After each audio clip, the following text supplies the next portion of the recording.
Hello everyone, welcome to Inside Research Analytics Weekly Market Report. കഴിഞ്ഞ ആഴ്ച Indian ഓഹരി വിപണി ചെറിയ നേട്ടത്തോടെയാണ് ക്ലോസ് ചെയ്തിട്ടുണ്ടായിരുന്നത്. ആഗോള വിപണിയിൽ മിക്സ്ഡ് ഇൻഡെക്സുകൾ നിലനിൽക്കുമ്പോഴും ഇന്ത്യയുടെ ശക്തമായ സാമ്പത്തിക അടിസ്ഥാനവും മികച്ച കോർപ്പറേറ്റ് ഫലങ്ങളും നിക്ഷേപകരുടെ ആത്മവിശ്വാസത്തിന് പിന്തുണ നൽകി. അതേസമയം വിപണിയിൽ ഒരു പ്രധാന മാറ്റം കൂടി നടപ്പിലായി. ക്ലോസിംഗ് ഓപ്ഷൻ സെക്ഷൻ അഥവാ CAS. F&O വിഭാഗത്തിൽ ഉൾപ്പെടുന്ന ഓഹരികളിൽ മാർക്കറ്റ് ക്ലോസിംഗ് മുൻപ് ട്രേഡിംഗ് രീതിയിൽ വന്ന ഈ ഒരു മാറ്റം അവസാന മിനിറ്റുകളിൽ ചില വലിയ ഓഹരികളിൽ വലിയ ചലനങ്ങൾക്ക് കാരണമായി. ഇതിനോടൊപ്പം തന്നെ RBI വീണ്ടും റെപ്പോ റേറ്റ് 5.25% ആയി നിലനിർത്തുകയും ചെയ്തു. എന്നാൽ അതിലും പ്രധാനപ്പെട്ട കാര്യം FY27 ഇന്ത്യയുടെ GDP ഗ്രോത്ത് ഫോർകാസ്റ്റ് 6.7% ആയി ഉയർത്തിയതാണ്. മിഡ് ക്യാപ് സ്മോൾ ക്യാപ് ഓഹരികളിൽ മികച്ച വാങ്ങൽ താല്പര്യം ഉണ്ടായിട്ടുണ്ട്. മിഡ് ക്യാപ് ഇൻഡെക്സ് ഏകദേശം 0.96%, സ്മോൾ ക്യാപ് ഇൻഡെക്സ് 1.23% ഉയർന്നു. അതായത് വലിയ കമ്പനികൾക്കൊപ്പം തന്നെ ഡൊമസ്റ്റിക് ഗ്രോത്ത് സ്റ്റോറിയുമായി ബന്ധപ്പെട്ട ഓഹരികളിലും നിക്ഷേപകർക്ക് ഇപ്പോഴും താല്പര്യമുണ്ടെന്ന് ഈ ഒരാഴ്ചയിലെ മാർക്കറ്റ് മൂവ്മെന്റ് വ്യക്തമാക്കുന്നു.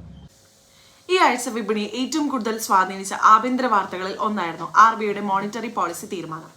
റെപ്പോ റേറ്റ് 5.25% തന്നെ നിലനിർത്തിയ RBI നിലവിലെ സാഹചര്യത്തിൽ പലിശ നിരക്കിൽ ഉടൻ മാറ്റം വരുത്താതെ തന്നെ ഗ്രോത്തിനും ഇൻഫ്ലേഷനും ഇടയിൽ ഒരു ബാലൻസ് നിലനിർത്താനാണ് ശ്രമിക്കുന്നത്.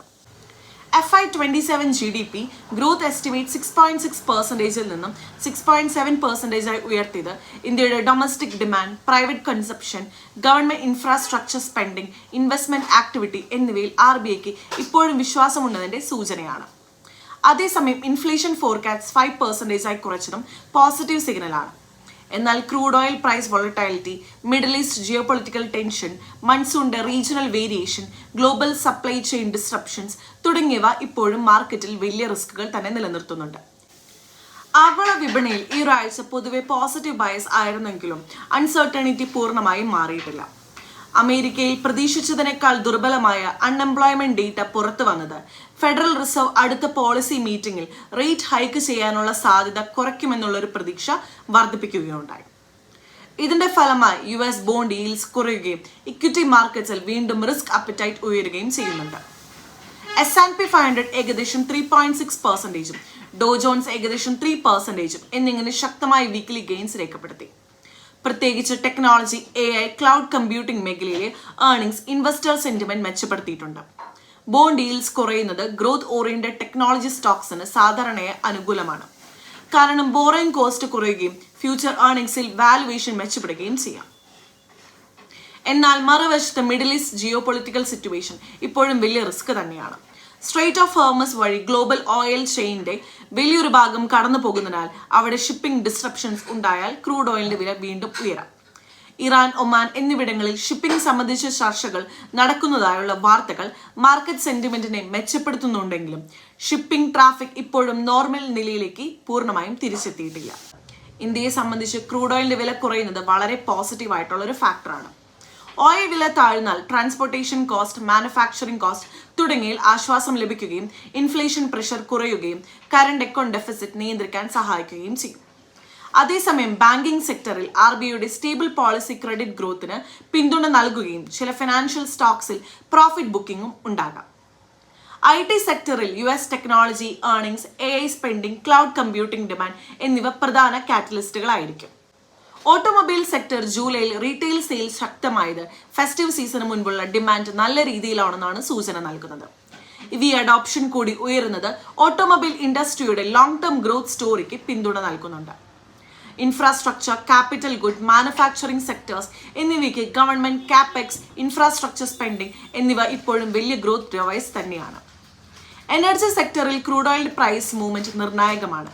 ക്രൂഡ് ഓയിലിന്റെ വില കുറയുന്നത് ഓയിൽ കൺസ്യൂമിംഗ് ഇൻഡസ്ട്രീസിന് ഗുണകരമാകുമ്പോൾ അപ്സ്ട്രീം കമ്പനീസിന്റെ ഏർണിംഗ്സ് ഓയിൽ പ്രൈസിനോട് കൂടുതൽ സെന്റിമെന്റ് ആകും. കൺസ്യൂമർ സെക്ടറിൽ ഇൻഫ്ലേഷൻ നിയന്ത്രണ വിധേയമായി തുടരുകയാണെങ്കിൽ റൂറൽ, അർബൻ കൺസപ്ഷൻ മെച്ചപ്പെടാനുള്ള സാധ്യതയുമുണ്ട്. അടുത്ത ആഴ്ച ഇന്ത്യൻ വിപണി വീണ്ടും ഇവന്റ് ഡ്രിവൻ ആയിരിക്കാനാണ് സാധ്യതയുള്ളത്. ഡൊമസ്റ്റിക് സൈഡിൽ CPI inflation, WPI inflation, foreign exchange reserves തുടങ്ങിയ കണക്കുകൾ വിപണിക്ക് പ്രധാന ഡയറക്ഷൻ നൽകും. അതോടൊപ്പം തന്നെ Q1 FY27 corporate earning season തുടരുന്നതിനാൽ ഓരോ കമ്പനിയുടെയും revenue growth, profit margin, management commentary, future guidance എന്നിവ സ്റ്റോക്ക് സ്പെസിഫിക് മൂവ്മെന്റ് സൃഷ്ടിക്കുന്നതാണ്. ടെക്നിക്കലായി നോക്കുമ്പോൾ നിഫ്റ്റി 24,000-നും 23,800-നും മേലെ പ്രധാന സപ്പോർട്ട് സോൺ ആയി കാണാം. അതേസമയം 25,000-25,200-ന് മേലെ ഇമ്മീഡിയറ്റ് റെസിസ്റ്റന്റ് ആയി ശ്രദ്ധിക്കാം. നിഫ്റ്റി 25,200-ന് മുകളിൽ ശക്തമായി സസ്റ്റെയിൻ ചെയ്യുകയാണെങ്കിൽ പുതിയ ബൈയിങ് മൊമെന്റം ഉണ്ടാകാൻ സാധ്യതയുണ്ട്. മറുവശത്ത് 23,800-ന് താഴേക്ക് പോയാൽ ഷോർട്ട് ടേം കൺസോളിഡേഷൻ അല്ലെങ്കിൽ കറക്ഷൻ ഉണ്ടാകാം. ഗ്ലോബൽ മാർക്കറ്റ്സിൽ US CPI, PPI, retail sales, consumption sentiment, China inflation data തുടങ്ങിയവ ശ്രദ്ധിക്കേണ്ടത് അനിവാര്യമാണ്. അതിനാൽ തന്നെ ഇപ്പോഴത്തെ സാഹചര്യത്തിൽ മാർക്കറ്റ് മൊത്തം വാങ്ങാതെ എന്നതിലുപരി ഫണ്ടമെന്റലായി സ്ട്രോങ് കമ്പനികളെ തെരഞ്ഞെടുത്ത് വാലുവേഷൻ ശ്രദ്ധിച്ച് ഡിസിപ്ലിൻ ഇൻവെസ്റ്റ്മെന്റ് അപ്രോച്ച് പിന്തുടരുക എന്നതാണ് ഏറ്റവും പ്രായോഗികമായ സമീപനം.